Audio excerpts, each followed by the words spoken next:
શું તમે ક્યારે વિચાર્યું છે કે કેમ કેટલાક બાળકો પાસે બધા સાધનો હોવા છતાં પણ નિષ્ફળ થઈ જાય છે અને કેટલાક બાળકો સામાન્ય પરિસ્થિતિઓમાં પણ આકાશને સ્પર્શી જાય છે?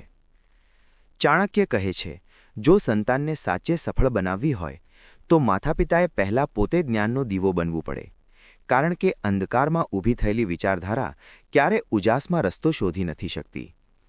મિત્રો, આજે હું તમને ચાણક્ય નીતિના એવા 3 સિદ્ધાંતો વિશે કહું છું, જેને જો તમે તમારી સંતાનના જીવનમાં ઉતારી લો તો તે માત્ર સફળ જ નહીં બને, પણ દરેક પરિસ્થિતિમાં અડગ રહી શકશે. અને સૌથી મહત્વની વાત, ત્રીજો સિદ્ધાંત એવો છે જેને આજે 90% માતાપિતા ભૂલી ગયા છે, પર એમાં જ બાળકનું પૂરું ભાગ્ય છુપાયેલું છે. ચાલો શરૂઆત કરીએ. ચાણક્ય નીતિ, સંતાનને સફળ બનાવવા માટેના 3 અમૂલ્ય રહસ્યો. મિત્રો, જો હું તમને પૂછું દુનિયાનું સૌથી મોટું વરદાન શું છે, તો તમે કહેશો પૈસા, સ્વાસ્થ્ય, શિક્ષણ. પણ ચાણક્ય કહે છે, અનુશાસનથી મોટું કોઈ વરદાન નથી, કારણ કે અનુશાસન વગર જ્ઞાન પણ વિનાશ બની જાય છે. જરા વિચાર કરો, જો કોઈ વૃક્ષની જડ નબળી હોય તો શું તે આંધળીમાં ઊભું રહી શકે? નહીં. એ જ રીતે અનુશાસન એ જડ છે જે તમારા બાળકના જીવનની આખી પાયાને નક્કી કરે છે. સમસ્યા એ છે, આજના માતાપિતા સફળતા તો શીખવવા માંગે છે, પણ અનુશાસન નહીં. અને આ જ સૌથી મોટી ભૂલ છે.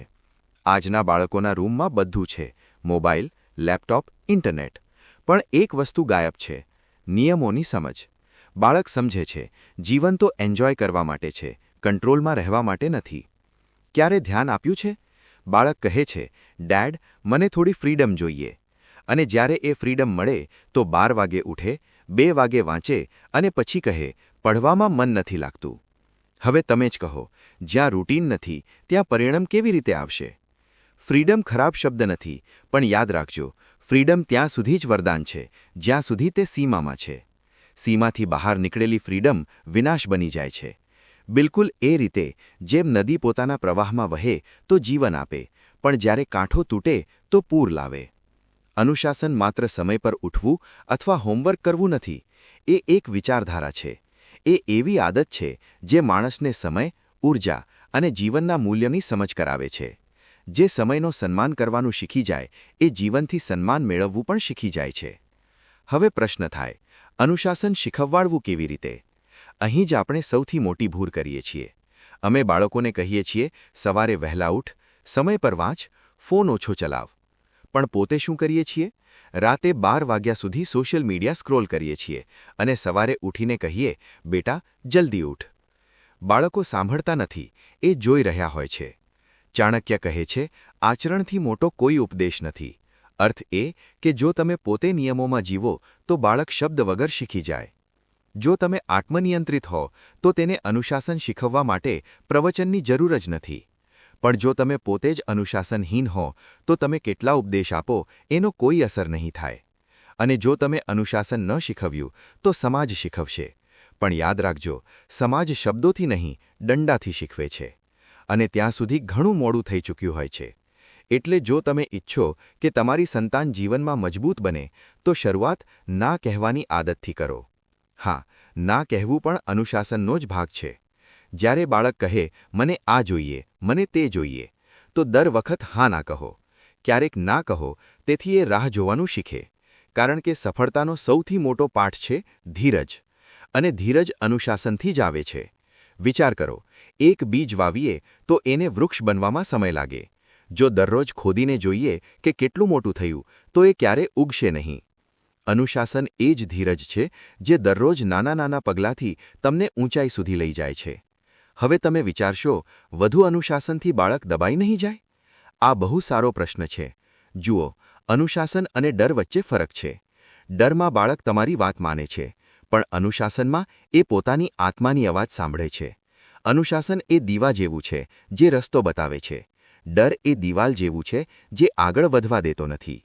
ચાણક્ય કહે છે, સંતાનને અનુશાસિત કરો, કારણ કે ભવિષ્યમાં એને જીવનની મુશ્કેલીઓ સાથે લડવું છે, તમારા આદેશો સાથે નહીં. અર્થ એ કે આજે તમે સીમા નહીં શીખવ્યો તો કાલે દુનિયા એને ઝુકાવી દેશે. મિત્રો, આજનો સમય બહુ ઝડપી છે. જો તમારું બાળક અનુશાસનમાં નથી તો એ દિશા ગુમાવી બેસશે. કારણ કે ચારે તરફ ડિસ્ટ્રેક્શન છે. મોબાઈલ, ઇન્ટરનેટ, શોર્ટકટ્સ, ખોટી પ્રેરણા. જો પાયો મજબૂત નથી તો આ ચમકધમક એને અંદરથી ખોખલો કરી દેશે. એટલે આજથી જ એક સંકલ્પ લો કે તમે પોતે અનુશાસિત બનશો અને તમારા બાળકને શીખવશો કે સફળતા મહેનતથી આવે છે, મોકાથી નહીં. દર સવાર જ્યારે એ તમને કર્મઠ જુએ, દર રાત જ્યારે એ તમને સમર્પિત જુએ, એ શીખી જશે કે અનુશાસન ભાર નથી પર વરદાન છે. અને જો એ ક્યારેક કહે, "ડેડ, હું તો ફ્રી બર્ડ છું," તો સ્મિત સાથે કહેજો, "બેટા, પક્ષી પણ ત્યારે જ ઉડી શકે જ્યારે એની પાંખોમાં સંતુલન હોય. અનુશાસન વગર ઉડાન નથી, પતન હોય છે." એક બાળક જે દરેક કામ સમય પર કરે છે, જે પોતાના શબ્દો પર ટકી રહે છે, જે પોતાને નિયંત્રિત રાખે છે, એ જીવનમાં કંઈ પણ હાંસિલ કરી શકે છે. કારણ કે અનુશાસન એને દરેક પરિસ્થિતિમાં સ્થિર રાખે છે. અને જે બાળક માત્ર પોતાના મનની જ સાંભળે છે, એ મનનો ગુલામ બની જાય છે.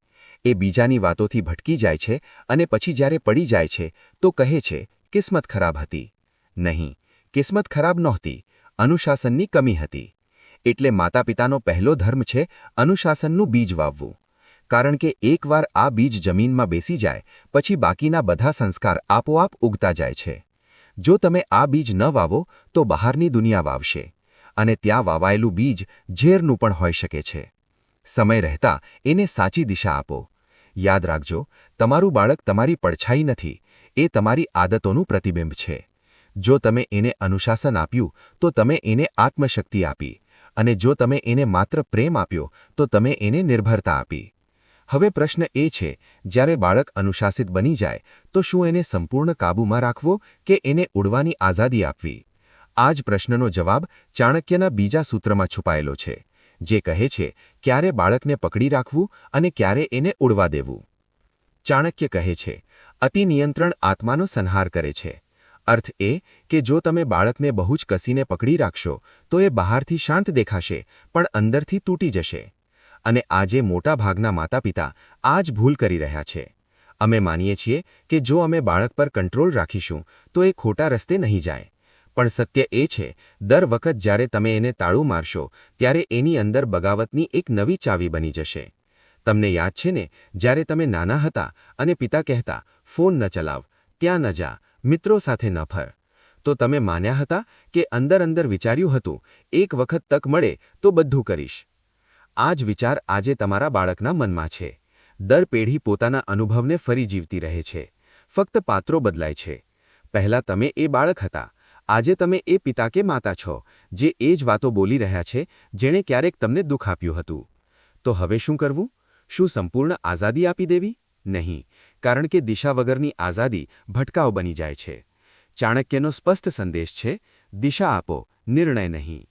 અર્થ એ કે બાળકને રસ્તો બતાવો પણ ચાલવાની રીત એને પોતે નક્કી કરવા દો. માતાપિતાનું કામ આદેશ આપવાનું નથી, સંદેશ આપવાનું છે. આદેશ ડર પેદા કરે છે, સંદેશ સમજ પેદા કરે છે. જો તમે વારંવાર કહેશો, "આવું ન કર, તેવું ન કર," તો બાળક પોતાના નિર્ણયોથી ડરવા લાગશે. અને જ્યારે જીવનમાં ખરેખર નિર્ણય લેવાનો સમય આવશે તો એ હંમેશા બીજાની સલાહ પર નિર્ભર રહેશે. યાદ રાખજો, જે બાળકને બાળપણમાં પોતાના નિર્ણય લેવાનો અધિકાર નથી મળ્યો, એ મોટો થઈને બીજાની વિચારધારા પર જીવતો રહે છે. તો હવે શું કરવું? ભૂલ કરવા દો. હા, ભૂલ કરવા દો. કારણ કે ભૂલ એવો શિક્ષક છે જેનો પાઠ ક્યારેય ભૂલાતો નથી. જ્યારે બાળક પોતે પડીને ઊભો થાય છે ત્યારે એની અંદર આત્મબળ જન્મે છે. એ શીખે છે કે દુનિયા એની માટે નહીં વળે, એને પોતે પગ પર ઊભા થવું પડશે. આ જ તો ચાણક્યનો સંદેશ છે. સંતાનને સોના જેવું ન બનાવો, જેને ફક્ત ઘડવું પડે. એને દીવો બનાવો, જે પોતે પ્રકાશ આપે. અર્થ એ કે બાળકને એટલો સશક્ત બનાવો કે એને વારંવાર તમારી છાયાની જરૂર ન પડે. આજના માતાપિતાની એક અજીબ આદત છે. બાળક કંઈ કરે અને તરત કહે, "રૂકો, હું બતાવું છું કેવી રીતે કરવું." પણ વિચારો, જો તમે હંમેશા બતાવશો તો એ પોતે વિચારવું ક્યારે શીખશે?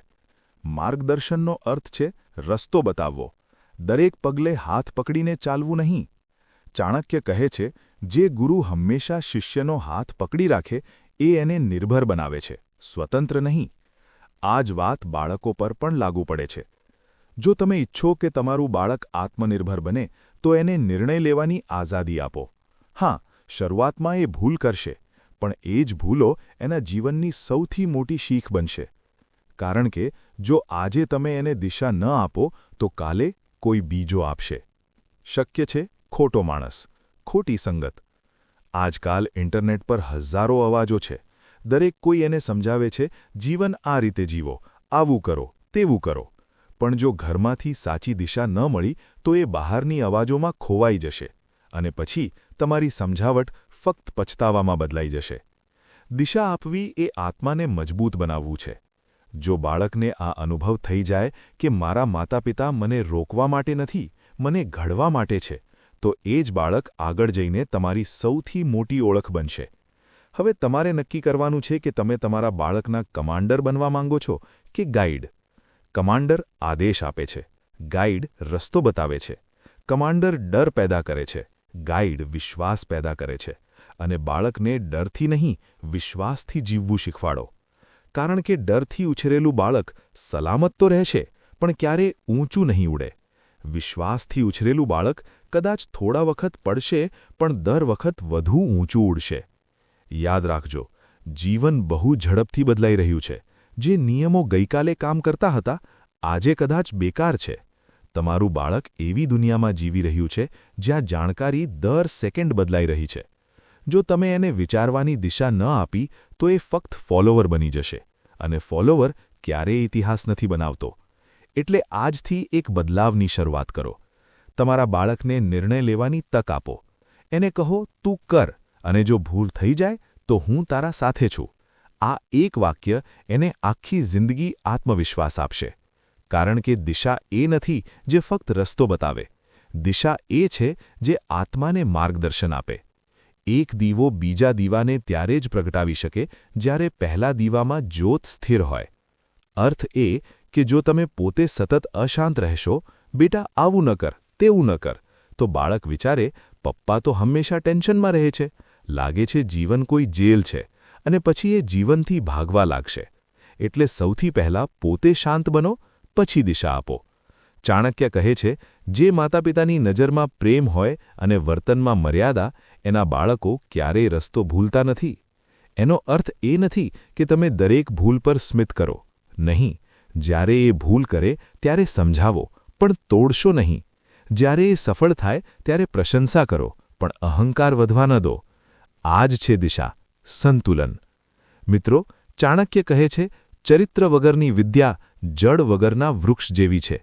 વાક્ય નાનું છે, પણ એમાં જીવનનો સૌથી મોટો સત્ય છુપાયો છે. જળ વગરનું વૃક્ષ થોડો સમય ઊભું રહે, પણ પહેલી આંધળીમાં પડી જાય. અને ચરિત્ર વગરનો માણસ પણ એવો જ હોય છે, બહારથી ચમકદાર, અંદરથી ખોખલો. આજે દરેક માતાપિતા પોતાના બાળકને કહે છે, સારા માર્ક્સ લાવ, ટોપ કર, સારી નોકરી મેળવ, પણ કોઈ નથી કહેતા, સારો માણસ બન. અહીંથી જ પતનની શરૂઆત થાય છે. આજના બાળકોને ખબર છે કે અમીર કેવી રીતે બનવું, પણ એ નથી ખબર કે સાચો માણસ કેવી રીતે બનવું. અમે તેમને સ્કિલ શીખવ્યા, પણ સંવેદના નહીં. અમે તેમને બોલવું શીખવ્યું, પણ સાંભળવું નહીં.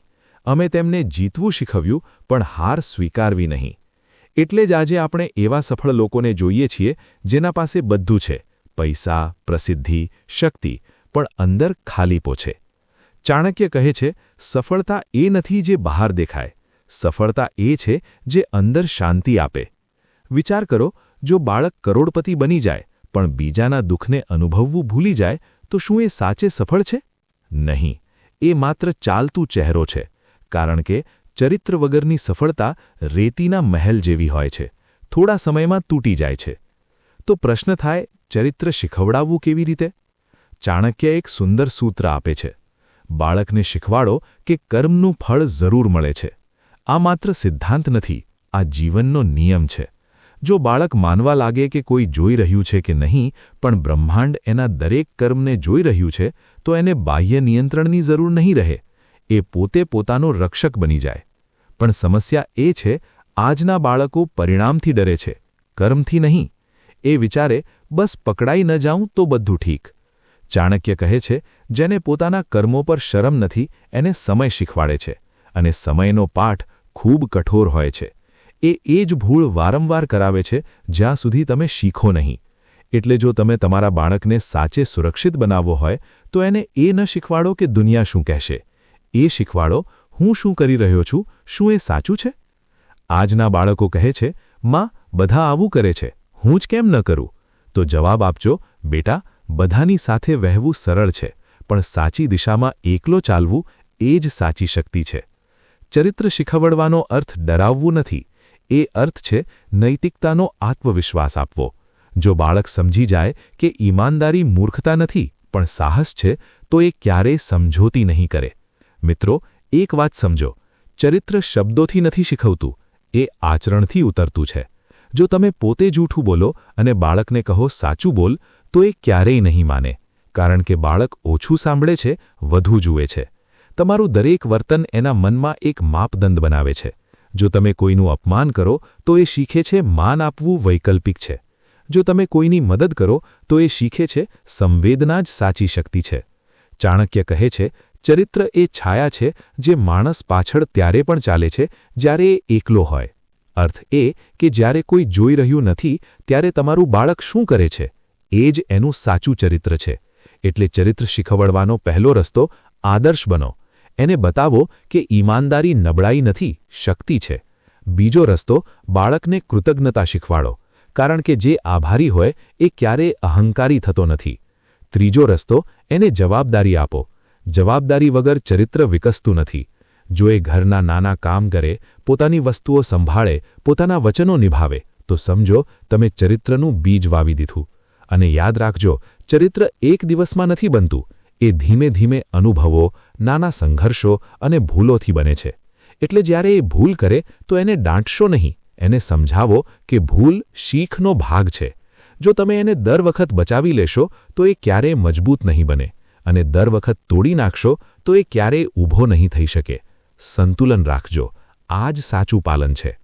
એક વખત એક વ્યક્તિએ ચાણક્યને પૂછ્યું, ગુરુજી, બાળકને કેટલા સમય સુધી માર્ગદર્શન આપવું? ચાણક્ય હસ્યા અને બોલ્યા, જ્યાં સુધી એ પોતે સત્ય અને અસત્યનો ફરક સમજી ન જાય.